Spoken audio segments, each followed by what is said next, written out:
It's exactly what we feared. Bangladesh wants Sheikh Hasina to return, not to bury old differences, but to stand trial, to answer for her alleged crimes. And who's saying this? The new interim foreign minister of Bangladesh. He says a number of cases have been filed against Sheikh Hasina, so Dhaka will have to demand her return. Basically, they want to extradite Sheikh Hasina. Just one problem though, Hasina is still in New Delhi. Her son says that she is not seeking asylum anywhere, so if an official extradition request is made, the ball will be in India's court. And the foreign minister knows this. Listen to his statement. I'm quoting, "That creates an embarrassing situation for the Indian government. New Delhi knows this and I'm sure they will take care of it." Not exactly a positive statement. If you know it will embarrass India, why do it at all? Why not let it slide? Perhaps because of the domestic sentiment. The public in Bangladesh is demanding justice. More than 400 people were killed in the anti-Hasina protests. Their families blame the ousted Prime Minister for their deaths. At least 3 cases have been filed against her, and one of them is a murder case. 3 of her ministers are already in jail. They were arrested while trying to flee the country. Plus, Sheikh Hasina remains a volatile player. Consider what happened this week. Hasina released her first public statement. She asked her supporters to rally on the 15th of August. It's a national mourning day in Bangladesh. It marks the death anniversary of Sheikh Mujibur Rahman, the country's founder and Sheikh Hasina's father. And what happened on that day, 15th August? More violence. Hasina's supporters did gather to mourn Mujib, but they were attacked by other political parties. So the interim regime's logic is quite clear. If Hasina is at large, she can influence Bangladesh politics, which is why they may look to extradite her.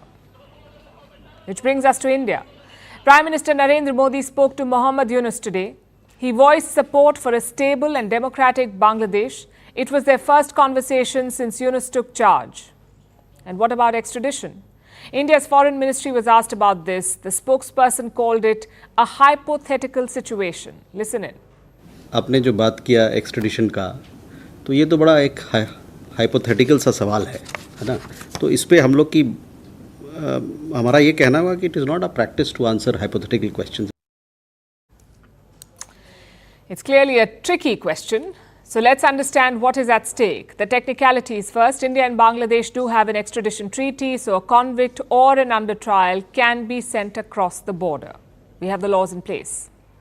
But we have some exceptions.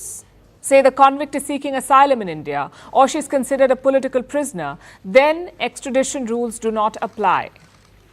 You may think Sheikh Hasina fits that bill, but the fact is we don't know yet. The Indian government has not revealed her status.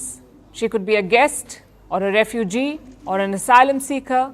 As of now, it is unclear. But frankly, this is not about the technicality. This will be a political call.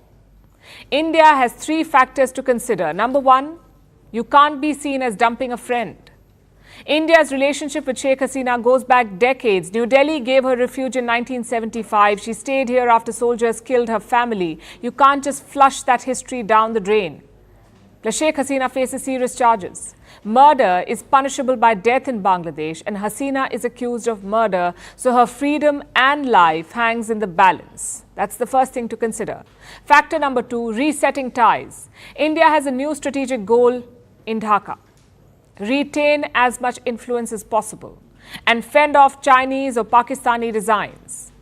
To do that, you need the new power brokers in your corner. If not, India may lose strategic space. Which brings us to the final factor, the impact on minorities. Prime Minister Modi spoke about this yesterday in his Independence Day speech. The status of Hindus is a big concern for India. Many of them have already been targeted. If India refuses to extradite Hasina, the attacks may intensify. Mobs may channel their anger at Hindus. So these are the 3 factors at play. I know it sounds like a tough situation. It is, but there is also a way out. And that is quiet diplomacy. Stop Dhaka from publicly talking about extradition or indeed filing a request. Also try to stop Hasina from releasing these statements. They don't help her or India. After that, it's a waiting game. Initial reports said that Hasina was looking for asylum in the UK or in Finland. If those moves succeed, problem solved. Once Hasina leaves Indian soil, it is not New Delhi's concern. Of course, all of this is easier said than done. It will take a lot of diplomatic maneuvering.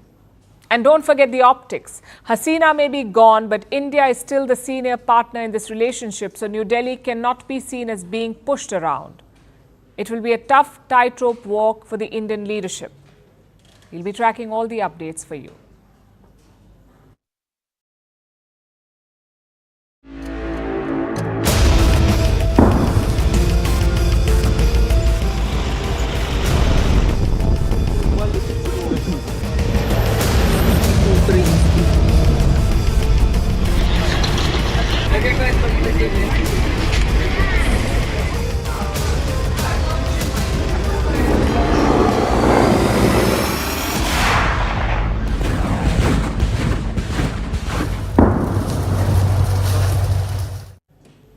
Ukraine's incursion in Russia is gaining momentum. The operation entered its 11th day today. Ukrainian forces are building on their gains. Kiev claims it now has a military office inside Russian territory. Listen in. To maintain law and order and ensure the priority needs of the population, a military commandant's office was created in the controlled territories of Kursk region. Major General Moskalyov was appointed the head. This is the area that they're talking about, the Kursk region. Ukrainian troops are now 35 kilometers inside the Kursk region. And how much territory does Ukraine control? More than 1,000 square kilometers. This includes 82 Russian settlements. So Ukraine is now on solid footing in Kursk. Its soldiers are expanding the operation. Their next target is Belgorod. As of yesterday, fierce fighting was still on there. Ukraine says it detained more than 100 Russian soldiers. This is their largest mass capture of Russian troops. A video too has come out. It was released by Ukraine's military. It shows the Russian troops surrendering.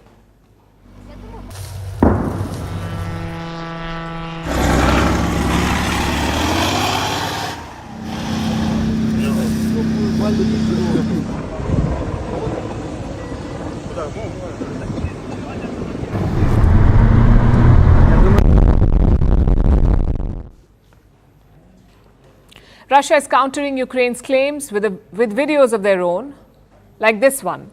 Russia released these pictures from Belgorod. It is an attempt to show Ukraine in bad light, because here Moscow claims that Ukraine conducted airstrikes in the region and targeted civilians and their homes. Russia has since imposed a state of emergency in Belgorod. The main goal of the state of emergency is to introduce additional security measures and additional support measures for those who have suffered. We hope that our plan will be implemented. Zelensky wanted Russia to feel the war.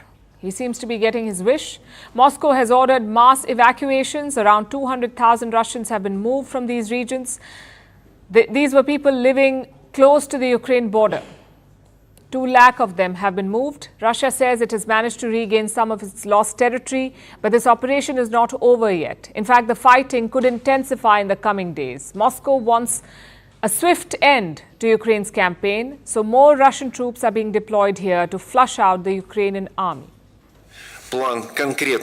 We are talking, first of all, about increasing the efficiency of the troop command and control system in interaction with other law enforcement agencies and the administration of the Belgorod region, about identifying responsible officials, as well as allocating additional forces and means that will be sent to carry out the main tasks. So Russia is ready to fight this out. Is Ukraine prepared for a protracted battle inside enemy territory? Its forces appear to be stretched already.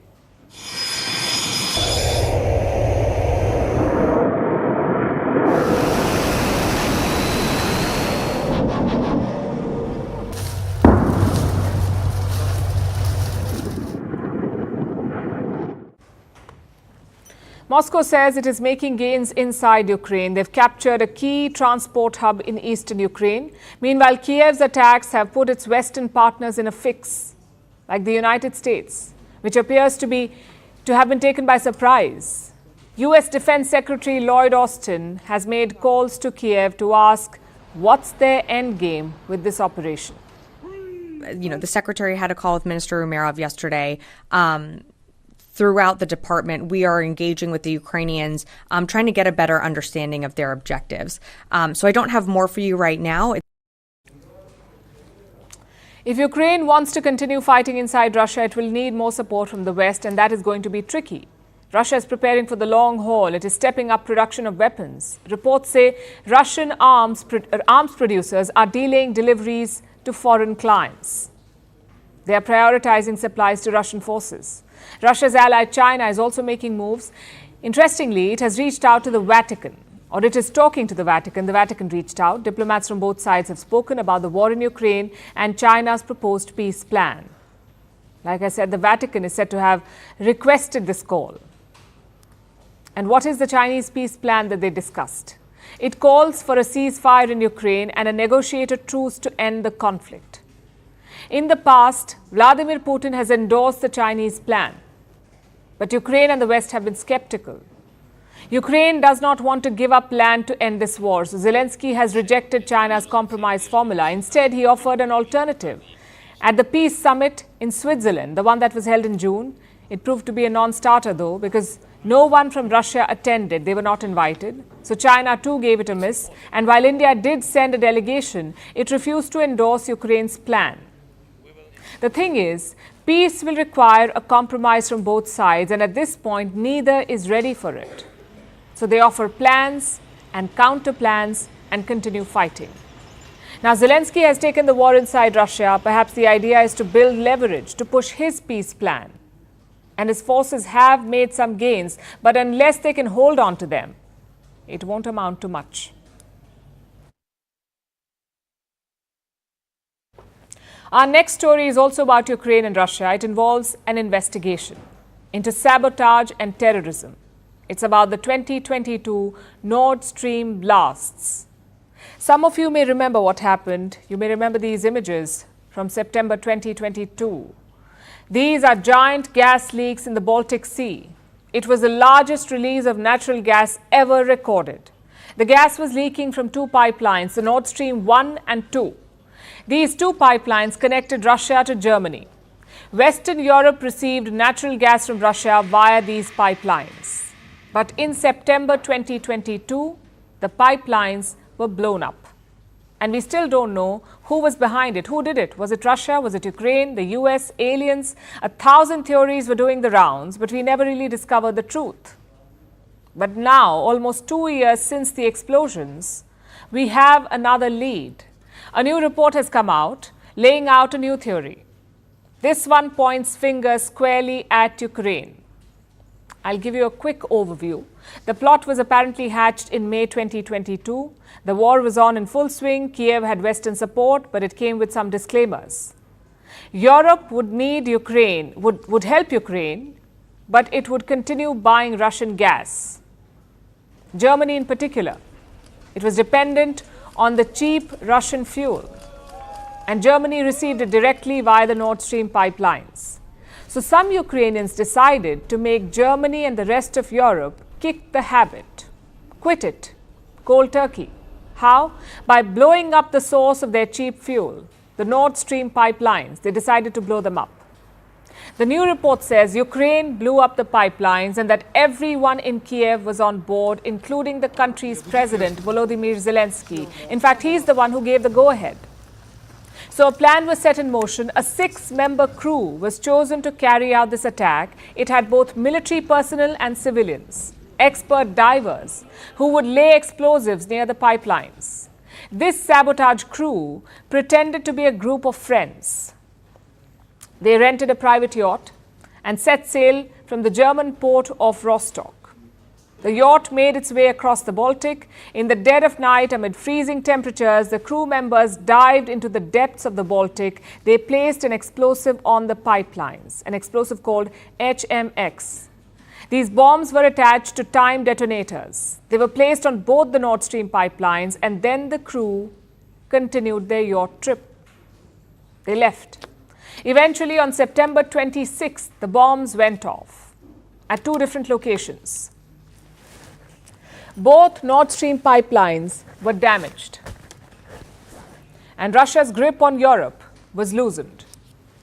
This is what the new report says about the operation. But more interesting than the method is the politics.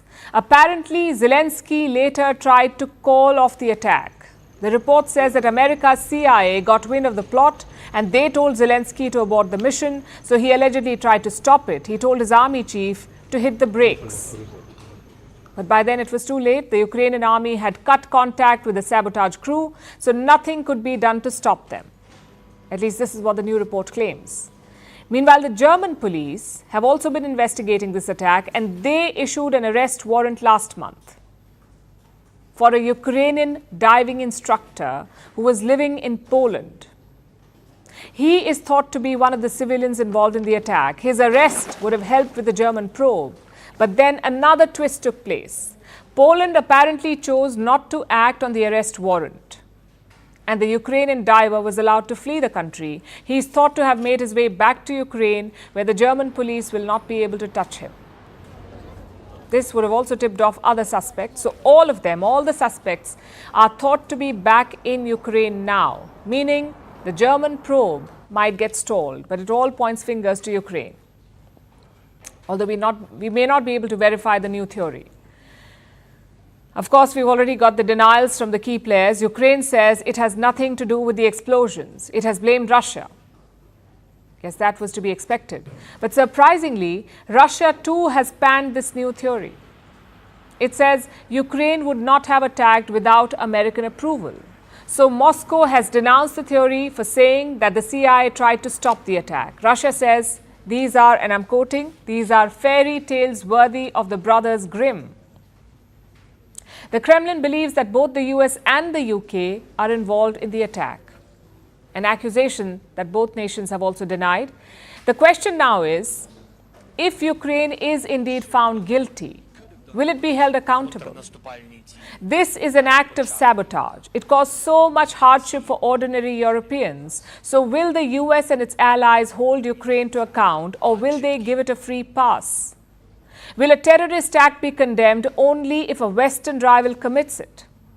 If Ukraine is really guilty, then this case will show the world the West's true colors.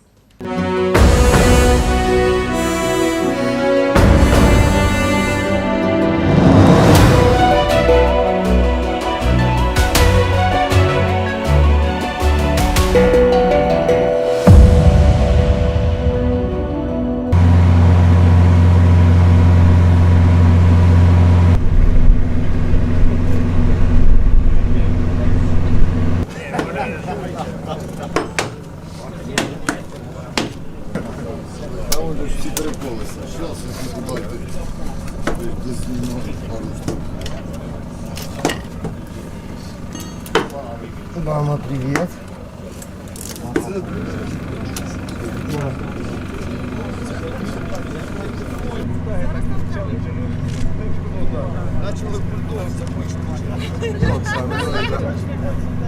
Це українська територія. Їдемо на ньому додому. А де буде цього? What's up, mate?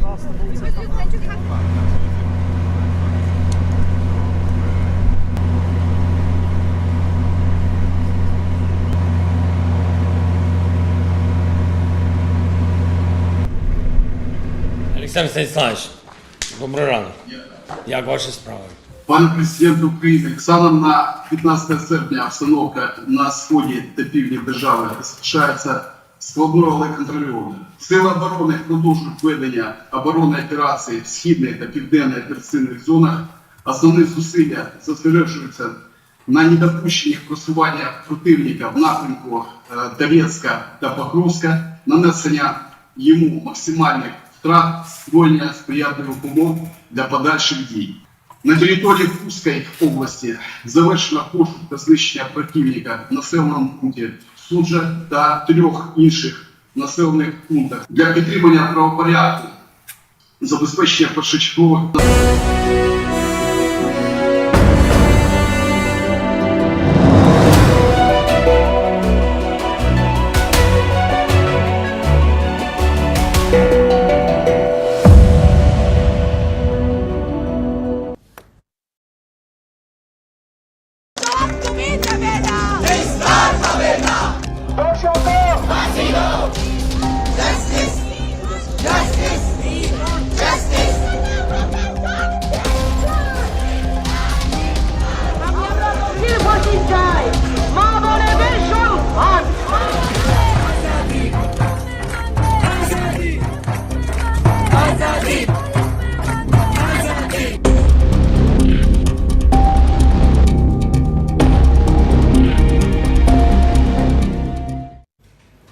The protests continue in India. Doctors are holding candlelight vigils, women's groups are marching on the streets, and our politicians doing what they do best, turning a tragedy into a spectacle. We'll come to that in a bit. But first, the latest updates.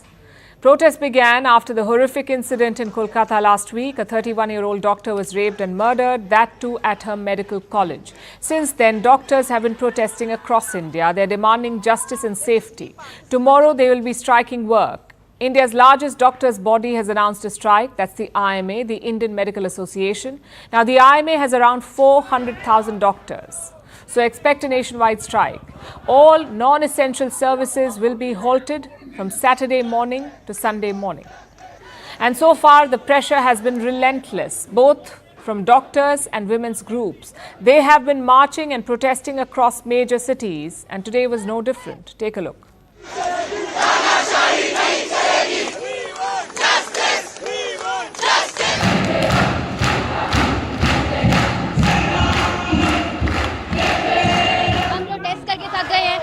What we studied for. हमने entrance exam crack करे हैं ये protest करने के लिए नहीं. We're very happy working at our hospitals. Please give us the safety so we can go work at our hospitals. Justice! Justice! Justice to leaders! Justice denied! We want justice! Some of these protests did not go well. We told you about that yesterday. Goons vandalized the college where this crime happened in Kolkata. They attacked doctors and destroyed the emergency room. Kolkata police are hunting them down. So far, 25 people have been arrested. And what about the murder investigation? Well, the CBI is handling that. The Central Bureau of Investigation. And they have many leads to follow. The victim's family says her colleagues may have been involved. Some interns and doctors at the college may have been involved. I'm sure the CBI will follow that up. In fact, they have already summoned 5 doctors for questioning. Which brings us to the politics. Today, West Bengal Chief Minister Mamata Banerjee organized a march. She herself walked at the front of it. And what did she want? Death penalty by next Sunday. Basically, 1 week to probe, prosecute and convict. Now, don't get us wrong. All of us want swift justice for that young woman. But let's not ignore the reality. No court can deliver such quick justice, not even fast-track courts. So this is not about getting justice. This is about getting political mileage. And the other side is doing it too. Whether it's spreading fake news about the incident or blaming people without evidence, such selfish moves do not help anyone. They only make a bad situation worse, and this is a very bad situation. Just think about it. A young doctor was raped and murdered inside a hospital. If a doctor is not safe inside a hospital, where are they safe? If a doctor is not safe in a hospital, who is safe? Just look at this report. Around 75% Indian doctors have faced some sort of violence at work. That's 3 out of 4 doctors. How can we prevent this? The central government has issued a new directive. It puts the onus on the hospital head. Imagine you run a government hospital in India, a doctor has been attacked on your watch. Then you must file an FIR within 6 hours. The responsibility is not on the doctor who was attacked. It's not on the bystanders. The responsibility lies with the hospital head. It is a good move because right now a lot of attacks go unreported. So this new directive should help, but it's not enough. You can't just focus on redressal here. You must focus on prevention too. How can we stop these attacks in the first place? The doctors already have an idea. They've been demanding a Central Protection Act. It was first drafted in 2019. It mandates strict punishment for assaulting doctors, up to 10 years in jail, plus up to 10 lakh rupees fine. The idea was to deter attackers with strict punishment.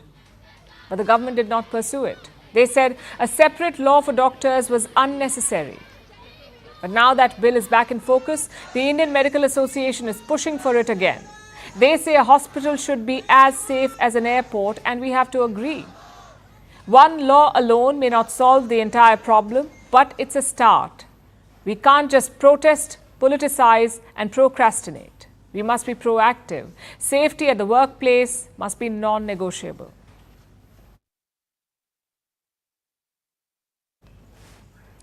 The year was 2004. Thailand's Prime Minister was Thaksin Shinawatra. He dropped in at a McDonald's. He was there for a takeaway. The visit made headlines. Do you know why? Because serving him was a 17-year-old, Paetongtarn Shinawatra, the Prime Minister's youngest daughter. Today, she has become Thailand's youngest Prime Minister. I decided that it's about time to do something for the country and for the party as well. And I hope that I can do my best to, make the country go forward. That's what I try to do. And right now, of course, today I feel very honored and I feel very happy. The appointment wasn't an easy one, though. The last 2 weeks have been rough for Thai politics. First, the most popular party was dissolved. Its leaders were banned from politics, and then the Prime Minister was removed from office. Thailand plunged into chaos. There was political uncertainty and a vacuum to fill. For 24 hours, there were frantic negotiations. Today, the Thai parliament voted. Paetongtarn Shinawatra got a majority. Paetongtarn Shinawatra received more than half of the votes from the members of the House of Representatives. Therefore, the Parliament has approved the motion to nominate her for appointment as Prime Minister. So who is Paetongtarn Shinawatra? How did she enter Thai politics and what challenges does she face? Paetongtarn Shinawatra is 37 years old. She belongs to the Pheu Thai party. She's the second woman to lead the nation. And she's not new to politics. We told you about her father, Thaksin Shinawatra. He's a billionaire, a former prime minister, and one of Thailand's most influential figures. Thaksin ruled Thailand from 2001 to 2006. He was ousted in a military coup. But his family continued to dominate Thai politics. In 2008, Thaksin's brother-in-law became prime minister. It was for a short while. Then in 2014, his sister became the country's leader. That makes Paetongtarn the fourth member of this family to become prime minister. She goes by the nickname Ang Ing.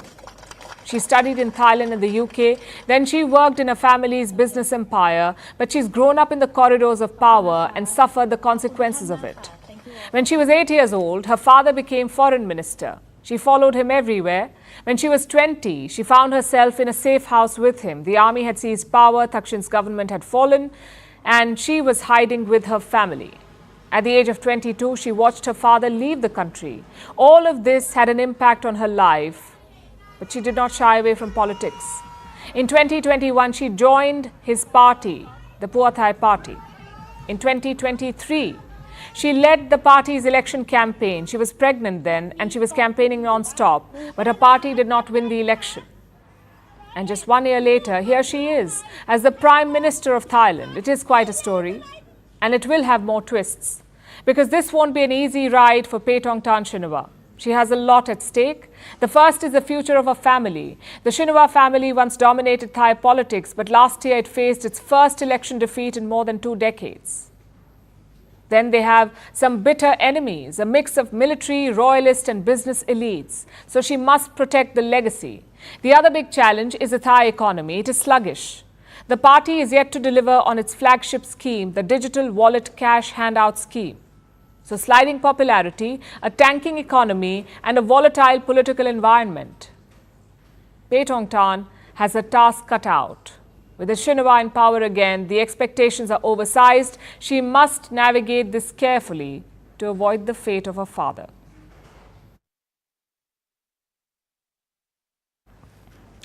Countries discovering new cases, nations screening arrivals, and the WHO sounding a warning. If all of this sounds familiar and alarming, you're not alone. It's been a year or two since we recovered from the global pandemic, but should we be preparing for another one? The virus in focus this time is Mpox. It's usually endemic to Africa, but right now it's spreading across the globe. Pakistan has logged a case, so has Sweden. Is India at risk too? In fact, wherever in the world you're watching us from, should you be worried? Our next report tells you.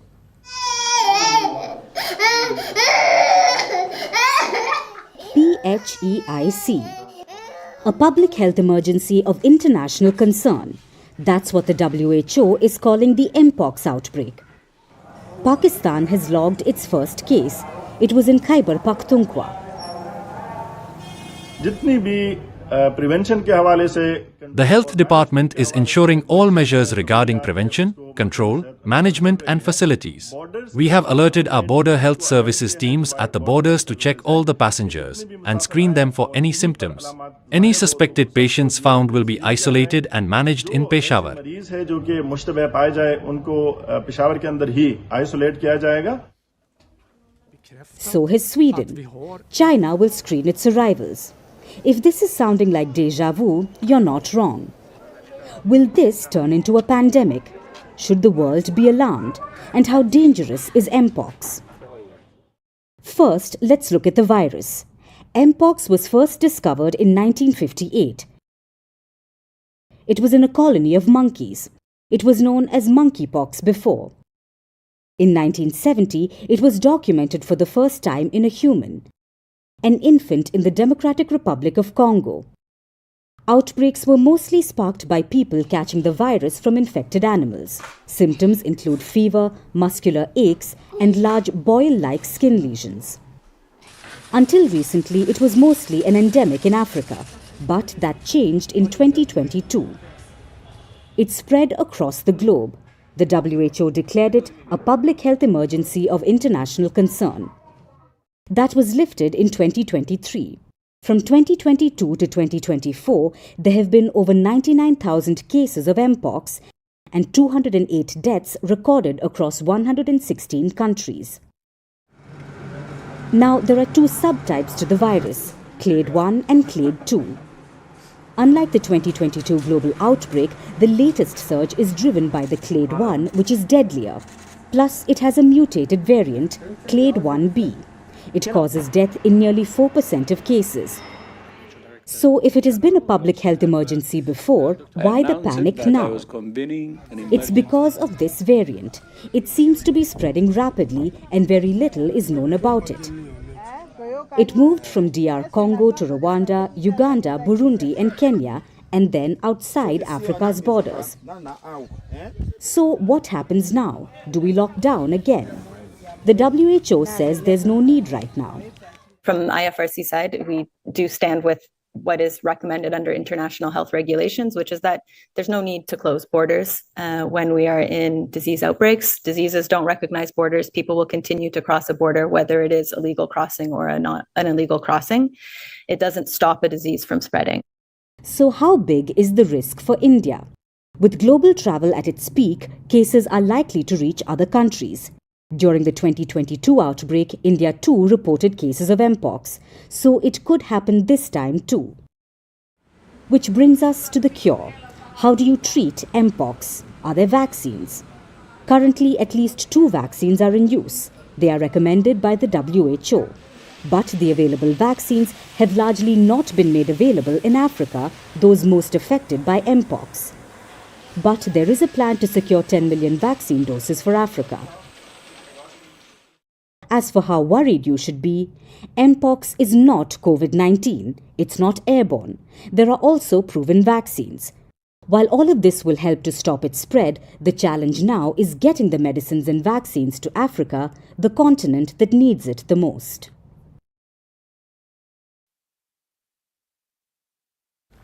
Now let's talk about MBAs. Here in India, MBAs have a cult of their own, especially if you're a graduate from a big B school. I'm talking about the IIMs. The Indian Institutes of Management, they represent the cream, the best of the best. Every year, lakhs of students try to win a place in a well-respected MBA program. The competition is cutthroat. There are just a handful of seats and so many young Indians vying for them. But are these elite institutions losing their sheen? We ask because companies are no longer willing to pay top dollars for MBA graduates. The pay packages have stagnated. Let me show you some numbers, and we are taking the case of IIM Ahmedabad as an example. It has long been rated as the best B school in the country, but that tag is not translating into bigger paychecks, it seems. In the past 2 years, pay packages for graduates have stayed nearly the same, around 31 lakh rupees per year. This was the median pay, 31 lakhs per year. Meaning most students were offered salaries around this number, 31 lakhs. That's the ballpark number. Now, a lot of people may find this a great number. It may sound like a great number to a lot of Indians. It's way higher than the average Indian salary. In 2021, 65% of Indian taxpayers earned between 0 to 5 lakh rupees a year. Compared to that, a pay package of 31 lakhs puts you among the top earners in the country. So why is it a problem? It's a problem when you consider how much you're spending on the degree in monetary terms alone. An MBA from IIM Ahmedabad is not cheap. The 2-year course now costs almost 27 lakh rupees, and this is just the course fee. As a student, you'll have other expenses like books, stationery, other living expenses, and if you're not from the city, you'll have to pay for travel as well. So by the time you're finished with the course, the bill will be way higher than 27 lakhs.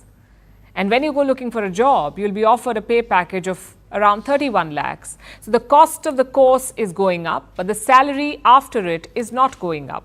In IIM Ahmedabad, the course fee has gone up by almost 1 lakh rupees every year, but pay packages have not grown at this pace. And like I said, this is just one example. This trend is not limited to IIM Ahmedabad. It's the story of most MBA colleges today and most MBA courses today. The course fee is high, but the return on investment on this MBA degree seems to be diminishing. The pay packages are stagnant. In fact, in schools like IIM Bangalore, IIM Indore and IIM Lucknow, the median pay packages have fallen. And these are India's best B schools, out of reach for most students. Most elite institutes have fees ranging from 10 to 25 lakhs and no guarantee of a job. In that respect, the IIMs are definitely better off. Their graduates have a better chance of getting placed. They maintain an almost 100% recruitment rate. What about the rest? Those who spend so much money on an MBA, the odds aren't in their favor in a lot of cases. Consider this statistic. Only 1 out of 4 MBA graduates in India is employable. 1 out of 4. Which is why a lot of students seem to be having second thoughts. Is that MBA degree even worth it? The question is being asked. In fact, around the world it's being asked. In India, it is still seen as a golden ticket, though, to a better life and a bigger bank balance. It also elevates your social status. Don't take my word for it. Check out the matrimonial sections of newspapers. Notice how many parents want an MBA in a match. They view it as a safe bet. And to be fair, it is not all bad. The IIMs are still centers of excellence. They have produced some of the world's best CEOs. Their students have gone on to lead some of the world's biggest companies. So the current trend is not really a reflection on the quality of their education or students as much as a reflection on the job market. It's in a flux, facing multiple disruptions, leaving many graduates without a job, wondering if their degree was worth the effort and the price tag.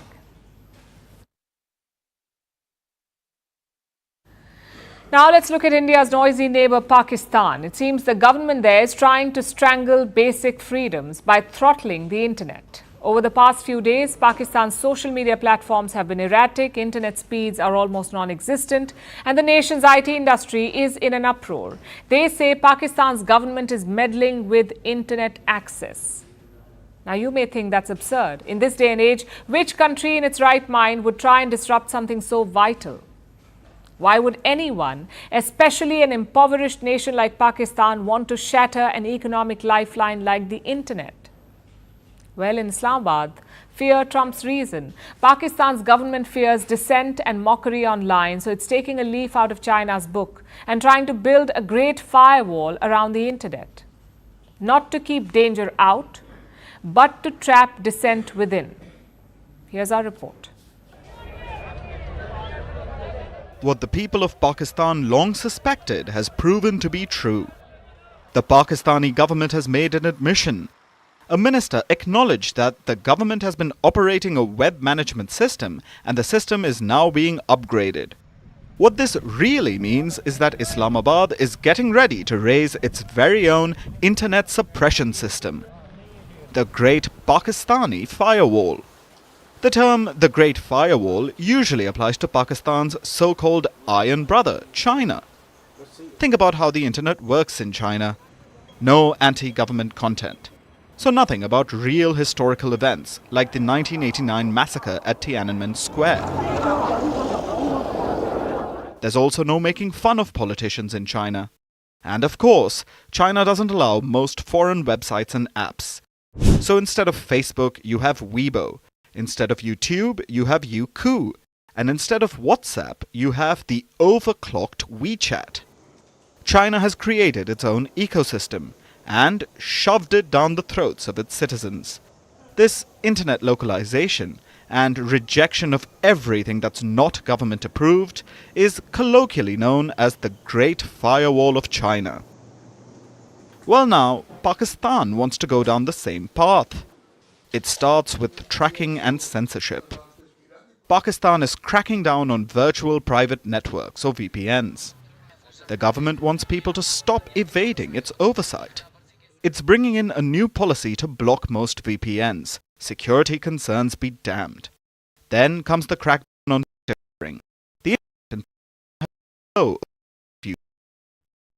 platforms could barely function. There was chaos all around. Why? Because Pakistan was testing out its firewall. Islamabad was testing out its ability to block unwanted content. Unwanted by whom? The powers that be, of course, which means the Pakistani military establishment and the puppet politicians it worked so hard to install.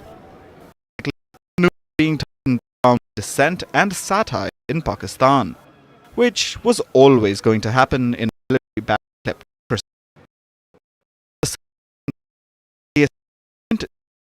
About who gets caught in the crossfire. The country's IT professionals are begging the government to stop.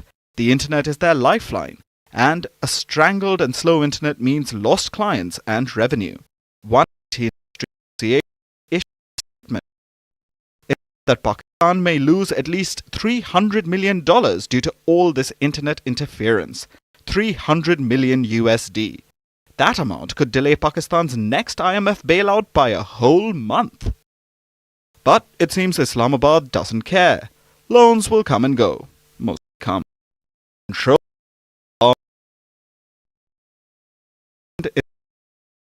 Planning another masterstroke. It's rolling out a local messaging app called Beep. This could be Pakistan's alternative to WhatsApp, like WeChat is for China. But let's face it, probably worse. VPN blocking, encryption, Beep. This is Pakistan's very own firewall to keep the world out and the Pakistani people in.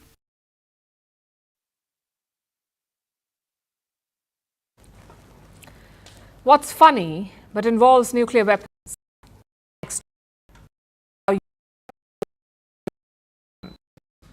Sounds confusing, so let me explain.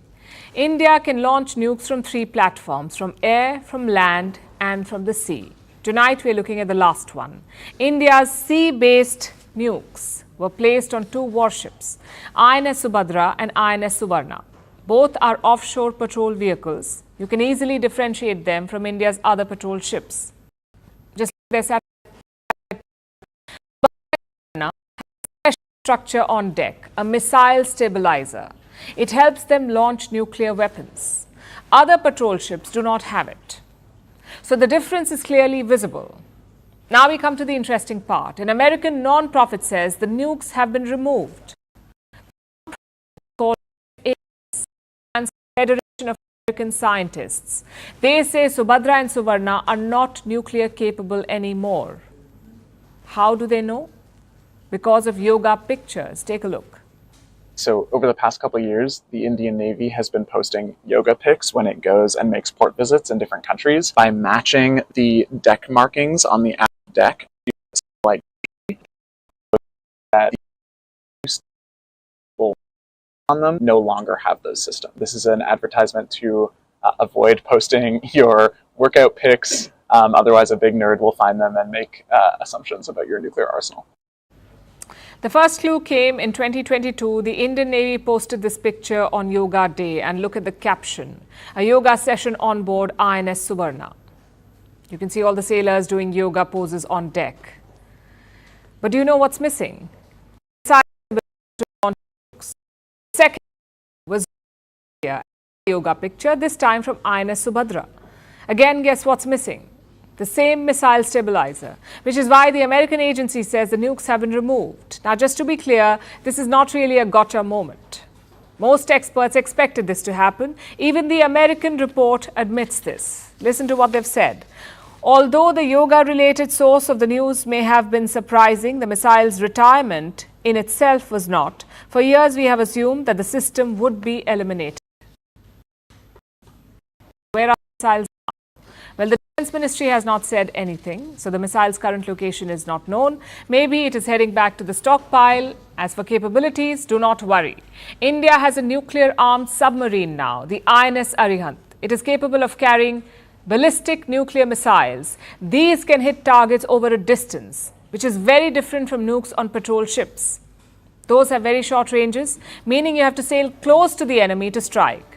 So submarines are better any day. A second sub will be launched later this year. 2 more will follow towards the end of this decade. So the yoga expose actually confirms India's new nuclear posture, more effective and more lethal. But you have to admit the source is funny. An online post giving away military strategies. However, it's not a first. Have you heard of Strava? It's a fitness app used by millions of people. In 2017, they uploaded a heat map of all activities logged. Once again, military nerds got to work. They used this data to identify secret US bases, and the logic was easy. Who would be using Strava in the middle of the Afghan wasteland or remote Syrian mountains? The answer was American soldiers. They stood out as bright spots in the middle of nowhere. Australia too faced something similar. In 2016, they organized a special military exercise. Many of the participants used social media during that period. Again, cue the military nerds. They used social media posts to identify 680 soldiers, their location, their equipment, even their deployments. You don't need fancy equipment to do any of this. You just need open source data. Maybe some soldiers turned on location tagging, or maybe they liked a friend's photo, or maybe commented on a post. If you have a keen mind, you can unearth it.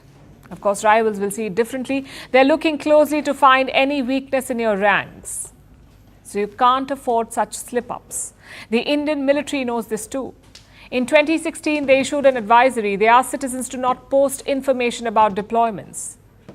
Maybe it's just a selfie with a tank or a close-up with a gun. But the diktat is, don't do it. Let's hope such slip-ups do not happen again.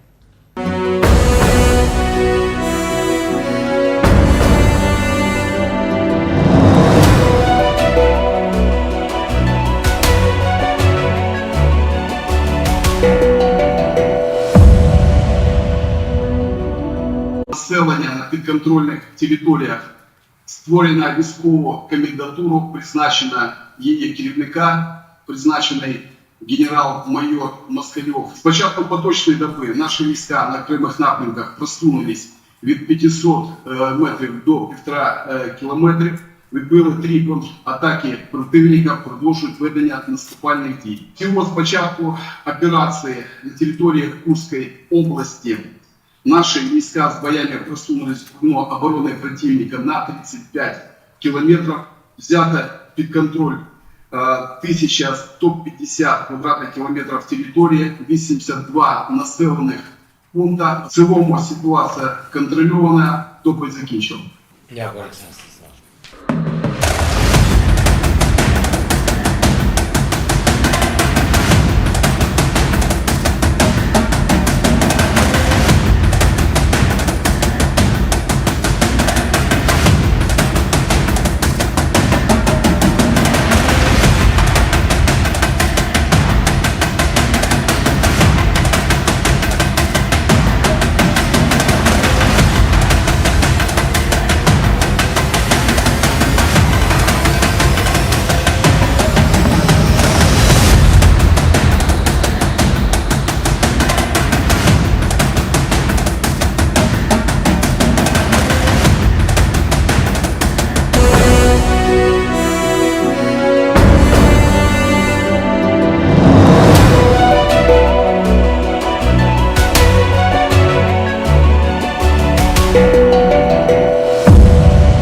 Now it's time for Vantage Shots, images that tell the story.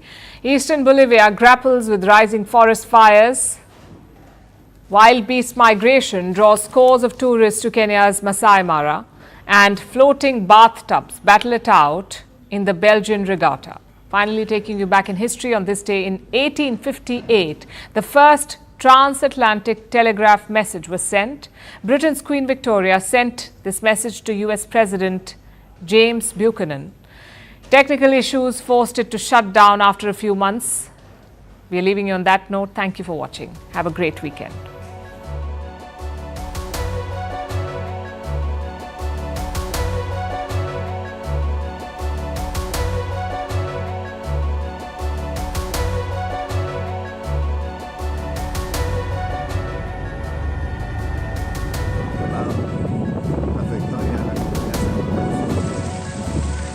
No han podido hacer nada.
Hello and welcome to the late night edition with me, Ayushman Singh Jamwal. Ladies and gentlemen, breaking news coming in from Udaipur, where communal tensions are high after a class 10 student was stabbed by a fellow student at a government-run school. The incident took place in the Madhuban area of the city, where members of several Hindu outfits set fire to cars and indulged in stone pelting. The accused student was detained by the police.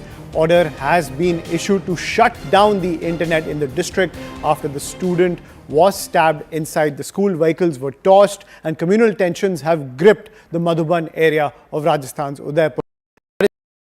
That's when the on the ladies and gentlemen, tensions continue to remain high. You can see the violence on your screen as Hindu groups erupted in protest after the stabbing of a student inside the Madhuban area of Udaipur. Now what we are learning is that a police force has been the internet down in the district to prevent any untoward rumors from spreading across the city. I'm joined by my colleague Bhavani Deora, who's joining us on the broadcast to get the latest from ground zero. Bhavani, और क्या जानकारी है आपके पास? देखिए, अब जो situation है कुछ हद तक कंट्रोल के अंदर है और इस बीच में इंटरनेट उदयपुर के अंदर अगले 24 घंटे के लिए बंद कर दिया है। स्कूलें भी बंद कर दी गई है कल के लिए, जिससे पैनिक नहीं हो और समझाइश की कोशिश की जा रही है। और अब कल कुछ संगठनों का कॉल है प्रोटेस्ट को लेकर, तो उसको लेकर कोशिश की जा रही है कि कैसे शहर के अंदर शांति बनी रहे। और इसके लिए जो एक अफवाह फैल रही है उसको लेकर भी क्लेरिफिकेशन किया कि जो बच्चा इंजर्ड हुआ वो अभी आईसीयू में भर्ती है, लेकिन ठीक है। और जो एक्यूज थे जिसने चाकू मारा नाबालिग है, उसको डिटेन कर लिया गया। उसके फादर हैं, उनको भी अरेस्ट किया गया। जी, और ये हिंदू ग्रुप्स, इतना जो आक्रोश पैदा हुआ ग्राउंड पे, ये हिंदू ग्रुप्स स्ट्रीट्स पे चले गए थे प्रोटेस्ट करने के लिए, ये एक्चुअली ये इतना शोर शराबा, इतनी वैंडलिज्म हो रही है उदयपुर में कि पूरी सिटी का इंटरनेट ही बंद कर दिया। देखिए, जिस वक्त ये स्कूल के अंदर, क्योंकि स्कूल के अंदर स्टूडेंट रहते हैं बड़ी संख्या के अंदर, और जब दोनों में इनमें बहस हुई, उसके बाद में जैसे ही इसने चाकू मारा उसको, उसके बाद में जो स्कूटी थी उस पर टीचर को भेजकर उसको अस्पताल पहुंचाया। लेकिन ये खबर पूरे शहर के अंदर पैनिक खड़ा हो गया कि किसी चाकू मारा और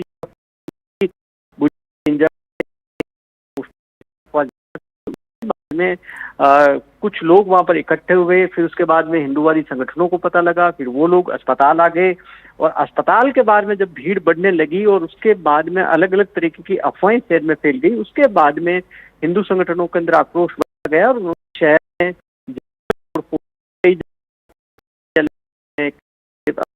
की हालांकि फिर उसके बाद में एडमिनिस्ट्रेशन उतरा, पुलिस उतरी, काफी कंट्रोल करने की कोशिश की, लेकिन तकरीबन 2 घंटे तक उदयपुर शहर के अंदर पूरा तांडव चलता रहा। जी, thank you, Bhavani, for joining us on the broadcast with that piece of breaking news. So, as per Bhavani, the situation is now under control, but for the next 24 hours, internet has been shut down.